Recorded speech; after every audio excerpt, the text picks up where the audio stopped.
Hi, my name is James. I'm the founder of Operation Red Dot. And today I'm joined by one of my good friends and one of the strongest VA mortgage loan pros in the industry, Mel Shrieves from Fairway Mortgage Company. Mel, how are you?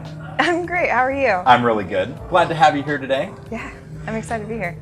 Likewise. We're going to be talking about a whole bunch of things around how to shop for a mortgage. We'll be diving into some stories about past clients that we've had, talking about some Q&A, and then putting Mel into the pressure cooker for a rapid fire round at the very end. Like trivia? It'll be like trivia. Yes. It'll be fantastic. There will be prizes. Yeah. It's funny how you look around military installations and everybody's email signature says military specialist, and most of them don't actually know what it means to be in the military. The irony is palpable. Which kind of leads us into our first question. When we're looking for a mortgage, why is it important, would you say, to shop for a mortgage? Don't all mortgage lenders kind of pull from the same numbers? What's the benefit of kind of comparing them side by side? I mean, yes and no, right? Everybody's the rates are the rates, right? The fees are the fees, right? I can't control third-party fees no differently than lender down the street can control third-party fees. So those are the same. So what are we comparing, right? We're comparing skill sets, differences, right? Are we a VA lender, or are we a true military home loan advocate who's standing up for our service members when it's time to shine, right? All right, Mel, let's say I'm active duty or I'm a veteran and I've decided I want to buy a house. What does that process look like to get started? What's my first step? Honestly, the first step is just to rip the Band-Aid off and apply. I would be doing a disservice to my clients, and I truly feel this way, when it comes down to the nitty-gritty and you're trusting me to advise you with your largest purchase that you're ever going to make and what is arguably your largest soon-to-be wealth portfolio. I am doing you a disservice if I'm just, giving you information based off what you give me versus going off the facts and what's on the credit report. What do the assets look like? And the only way for me to get that nitty-gritty is to do the full application so that I can give you the proper advice. Okay, cool. This is another kind of misconception that I hear from a lot of people around kind of why it's scary to actually put in the application. I think a lot of people think there is mountains of paperwork that's required to fill out a loan application. What documents do we actually need just to get the process started? James, let me ask you a question. Have you ever bought a car? Yeah, plenty. Okay. It's kind of like buying a car, but just a couple more documents. Okay. Right? So when you say it that way, it's not so scary, right? Yeah, right. Right? So the only real documents that I need up front are your most recent LES, your last 30 days of pay stubs, your last 2 years of W-2s, and your most recent bank statement. Okay. This is kind of a high-level question, but how many times can I even use the VA loan? Because this has changed over the years. You used to be able to only use it once. Yeah. Like period across the board.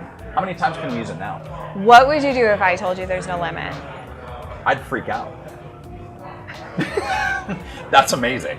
As many times as I want? As many times as you want. Wow. You can use your VA loan as many times as you want, and you can even use it multiple times at the same time as long as you have available entitlement to use. Let's talk about that for a little bit, because again, the rules have changed recently on this within the last couple of years, so I think this is really important to note. This next one is probably one of the biggest questions that I get overall, because look, we've all been victim to making bad financial decisions. So I have people that will come to me and they say, James, I want to buy a house, but I have pretty shit credit. Maybe it's from a divorce or a bankruptcy or a car repo, or I bought a Mustang at 27% interest, something. But did you use your Star card? I absolutely used my Star card for that. There is no other way. So if my credit is taking significant hits for one reason or another, what do I do in that spot? If I'm feeling depressed because I have a 550 credit score, am I gonna still be able to buy, or what would the roadmap look like to get to buying?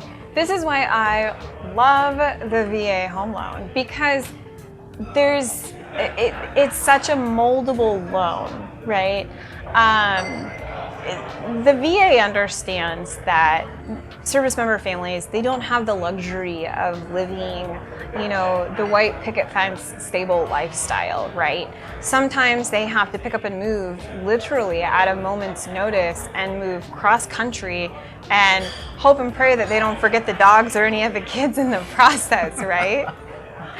And in that, I mean, it can be easy to miss a credit card bill or a utility bill, or things happen to good people, right?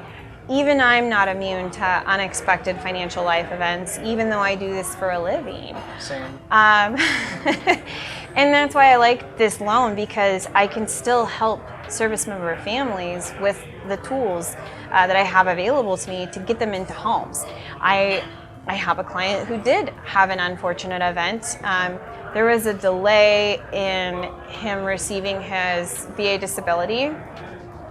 Imagine that. That's right. Fell behind on his car payments, and unfortunately his car was repoed. There was over $17,000 in collections of money that was still owed on that repossessed auto. I was still able to get him into a home, and he didn't have to pay a dime of it. While we're on the topic of rate, I think it's important to talk about affordability, right? We have a lot of clients right now that have been priced out of the market completely, that were approved a year ago and were shopping and just couldn't find anything. Right. And as the rates really started to skyrocket, they're bumped out, right? Right. They're no longer approved. So if it's harder to make the numbers make sense, are there any hacks that we can talk about that kind of make things more affordable? House hacking for affordability is one of my favorite things to do. I mean, I come from humble beginnings, and I'm a huge advocate for this, because home ownership is single-handedly the fastest way to build wealth and generational wealth. Right. I love to help families get into homes affordably and outsmart the market in the process.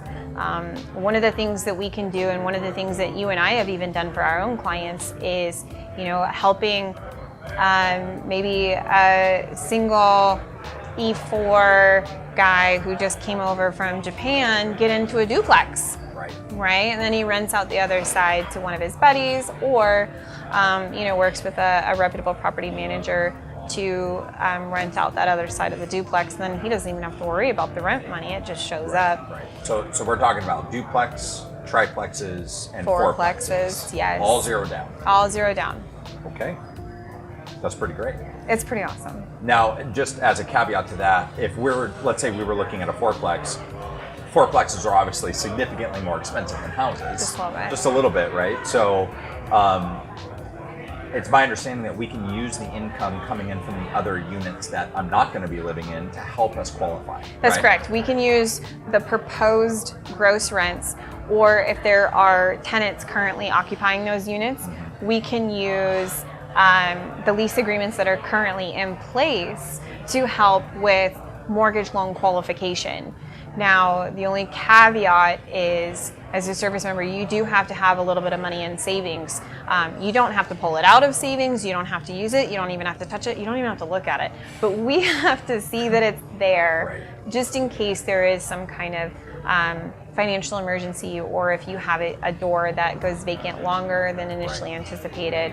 We need to know that you have the right things in place to make sure that you still have the capacity to pay your loan, right? That makes sense. And we want to do that anyways, because it's our goal to help you be successful in this house hacking process. Right.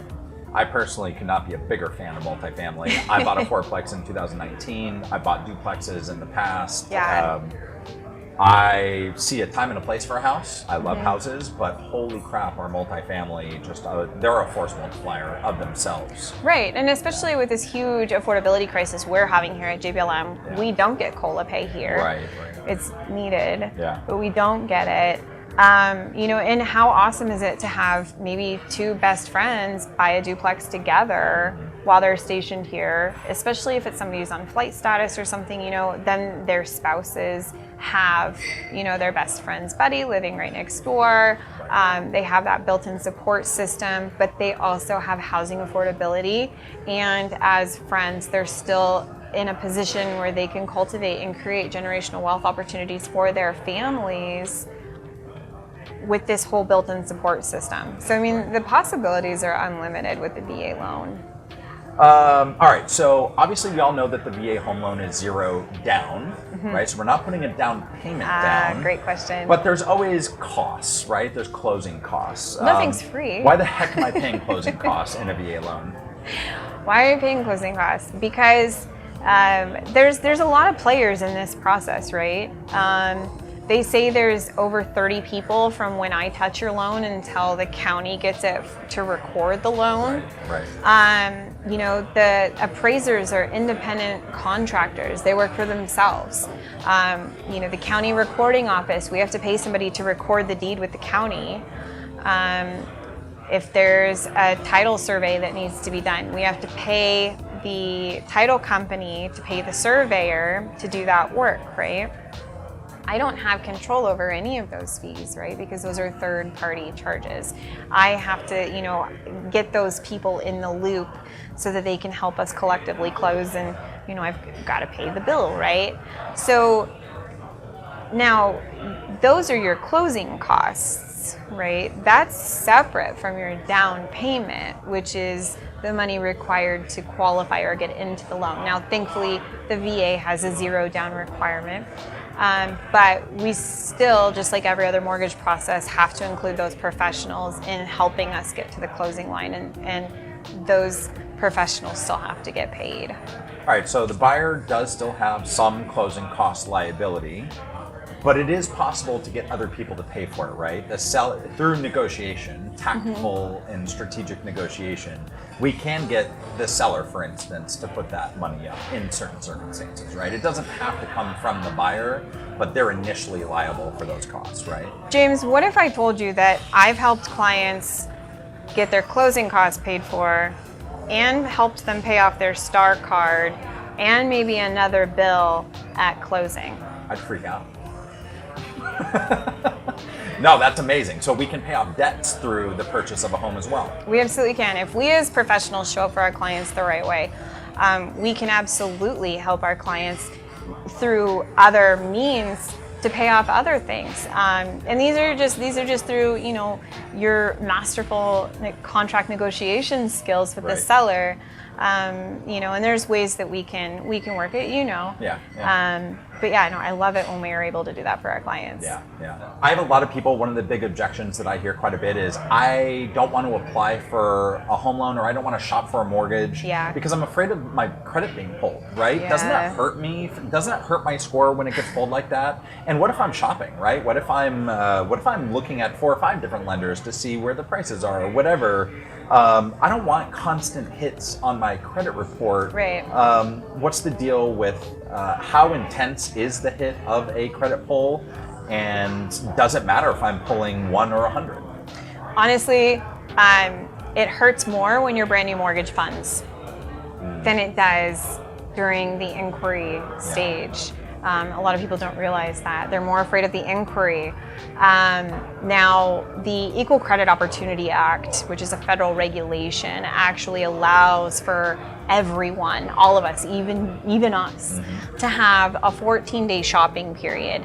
Now, that's not just specific to homes. That's also, for vehicle loans. It's literally any kind of loan that you can imagine, right? Because we are afforded an opportunity to shop and do our due diligence as consumers to make sure that we're getting into the right situation that's right for us and our family and our financials, right?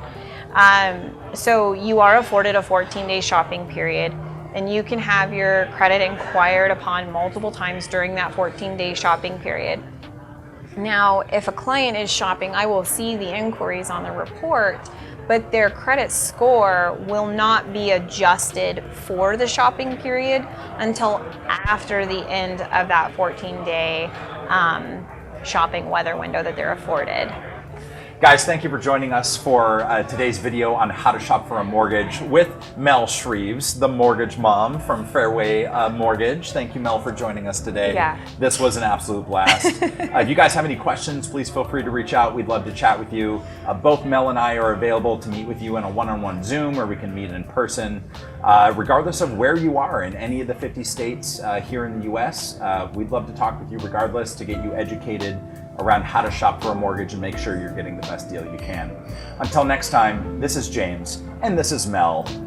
We'll see you on the next one.